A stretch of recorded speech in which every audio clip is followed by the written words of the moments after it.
जय हिंद मेरे प्यारे साथियों। काफी सारे भाई बहनों का सपना पुलिस में जाने का रहता है, लेकिन कहीं ना कहीं उनको सही मार्गदर्शन सही समय पर न मिलने के कारण वो चूक जाते हैं और वैकेंसी आती है। वैकेंसी के समय वो तैयारी करते हैं और वहां पे फिर वो डायरेक्ट टारगेट बैच से कवर नहीं कर पाते और कम नंबर ला पाते हैं। ऐसे करके लोग करते रहते हैं, फिर धीरे धीरे उनका मनोबल डाउन होता जाता है और वो सिलेक्शन नहीं ले पाते हैं। तो साथियों, आज हम इस वीडियो के माध्यम से चर्चा करेंगे कि जैसे कि Madhya Pradesh police, Uttar Pradesh police, Delhi police, किसी भी पुलिस का एग्जाम में आपको सबसे पहले समझने वाली बात क्या रहती है। हम एग्जाम्पल में मध्य प्रदेश पुलिस को लेकर चलेंगे। तो मध्य प्रदेश पुलिस में क्या सिलेबस पैटर्न रहता है, क्या क्या रहता है क्रमबद्ध तरीके से। जो भी नए साथी है वो इस चीज को समझ लें, जो पुराने हैं जिन्होंने तैयारी कर चुकी है और जो पहले से पैटर्न को समझा हुआ है वो बेहतर तरीके से अपनी तैयारी करते रहें। जो नए लोगों के लिए सिर्फ ये वीडियो है वो इस चीज को समझ लें। वो जिन लोगों को, पुराने लोगों में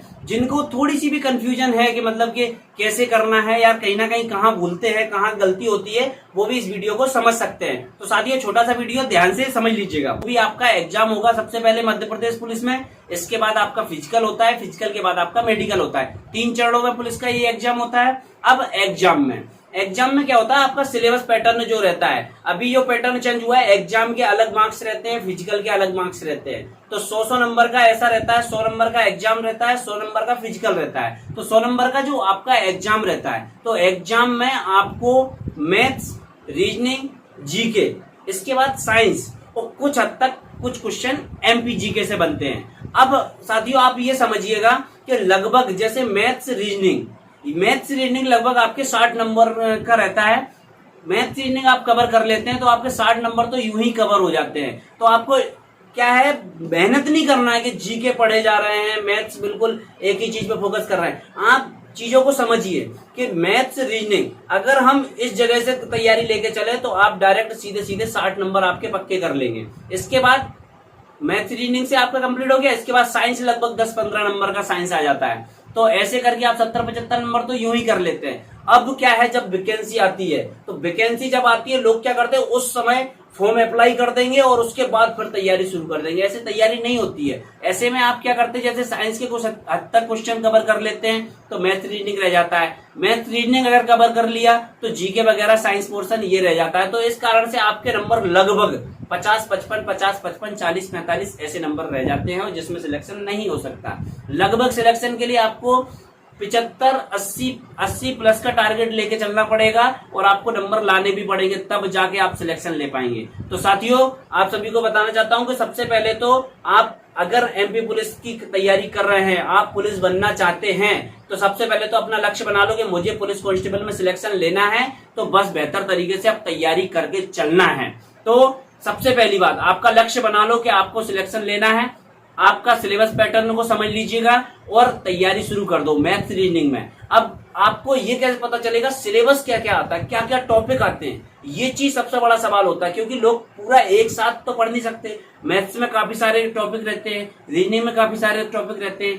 तो आपको करना क्या है साथियों, इसके लिए आपको करना ये है कि जो प्रीवियस पेपर है, जो पुराने पेपर जो अभी हुए हैं, जैसे कि अभी 23 में एग्जाम हुआ था तो 23 के पेपर आप उठा लीजिए। इसके पहले जो एग्जाम हुआ था तो वो पेपर आप उठा लीजिए, 20 वाला, इसके पहले जो हुआ था। तो अभी ये करंटली जो एग्जाम हुए हैं उनके अगर पेपर आप उठाएंगे तो उसमें आपको पता चल जाएगा किस टॉपिक से कितने क्वेश्चन बन रहे हैं। अब आपको क्वेश्चन पता चल गया कि जैसे कि मैथ्स का टॉपिक कोई भी उठा लिया तो मैथ्स में आपको जैसे परसेंटेज से आपके 4 क्वेश्चन आ रहे हैं। तो आपको क्या करना है, सबसे पहले परसेंटेज को पूरा कंप्लीट कर लेना है कि परसेंटेज से ये 4 नंबर मेरे बाहर नहीं जाना चाहिए। ऐसे करके क्रमबद्ध तरीके से आप समझेंगे तो पूरा सिलेबस पैटर्न आपको समझ में आ जाएगा और आप बेहतर तरीके से अपना प्रदर्शन दे पाएंगे। ऐसे ही क्रमबद्ध तरीके से आपने सिलेबस अपना कंप्लीट कर लिया और फिर वैकेंसी आएगी। आपको इंतजार नहीं करना कि वैकेंसी आए फिर मैं कोचिंग करूंगा या पढ़ूंगा या जो भी करूंगा। आपको अभी से लक्ष्य बनाना है, क्रमबद्ध तरीके से अपना लक्ष्य के जो सिलेबस पैटर्न है उसको समझना है। सिलेबस पैटर्न को समझ लिया, उसके बाद अपनी तैयारी शुरू कर दो। बस धीरे धीरे चलने दो। जरूरी नहीं है कि आप 8-10 घंटे पढ़े, 6 घंटे पढ़े। आप 4 घंटे भी पढ़ के चल रहे हैं ना अभी से, तो आपको पता है कि वैकेंसी आना बंद नहीं होती है। वैकेंसी आएगी, 1 साल में आए, 2 साल में आए, 3 साल में आए, लेकिन वैकेंसी आना है। तो आपको करना कुछ नहीं है, बस एक लक्ष्य बना लिया कि मुझे ये वैकेंसी क्रैक करना है, ये एग्जाम क्रैक करना है और सिलेक्शन लेना है। तो आप एक लक्ष्य बना लो। नहीं तो लोग क्या करते हैं, 18 साल के हो जाएंगे, फिर धीरे धीरे 20 के हो जाएंगे, 25 के हो जाएंगे और ओवरएज हो जाएंगे, सिलेक्शन नहीं ले पाते। क्यों? क्योंकि वो वैकेंसी का इंतजार करते हैं और वैकेंसी आएगी तब पढ़ेंगे, सिलेक्शन नहीं होगा। आप अभी से शुरू कर दीजिए। तो ये तो आपका हो गया एग्जाम का। अब इसके बाद होता है फिजिकल। तो फिजिकल में क्या रहता है, फिजिकल में आपकी रनिंग होती है, लॉन्ग जंप होती है और शॉर्ट पुट होता है। दौड़ना है आपको, लंबी कूद करना है और गोला फेंकना है। तो इसमें भी आपका क्या है, जैसे रनिंग रहती है तो 40 नंबर का तो रनिंग हो जाती है।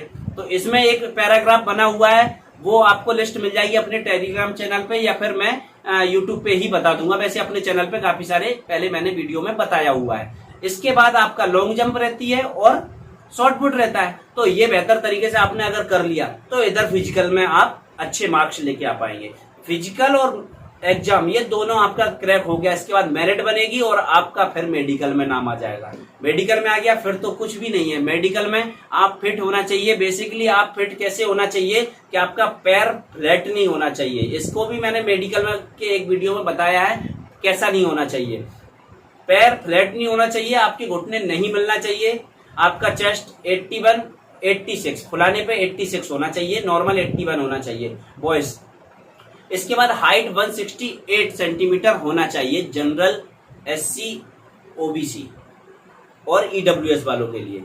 तो साथियों मेडिकल में आपका ये होता है। इसके बाद आपका ब्लड ग्रुप वगैरह सैंपल चेक होता है, आई चेकअप होता है, इसके बाद जो भी शुगर की जांच होती है और बस मेडिकल कंप्लीट। इसके बाद आपको डायरेक्ट ज्वाइनिंग दे दी जाती है। तो बेसिक सा स्ट्रक्चर है, बेहतर तरीके से आप तैयारी करके चलें तो सिलेक्शन लेना कोई कठिन नहीं है, बहुत ही आसान है। बस आपको लगन से पहले से पढ़ना होगा। आप अगर वैकेंसी का इंतजार करेंगे तब पढ़ना शुरू करेंगे तो आपका सिलेक्शन नहीं होगा। आपको अभी से पढ़ना होगा, बेहतर तरीके से पढ़ना होगा, माता पिता के नाम रोशन करना होगा, अपने सपनों को पूरा करना होगा। तो आपको बेहतर तरीके से लेके चलना है आज से ही। तो साथियों आज के लिए इतना ही। धन्यवाद। मिलते हैं नेक्स्ट वीडियो में किसी महत्वपूर्ण टॉपिक के साथ।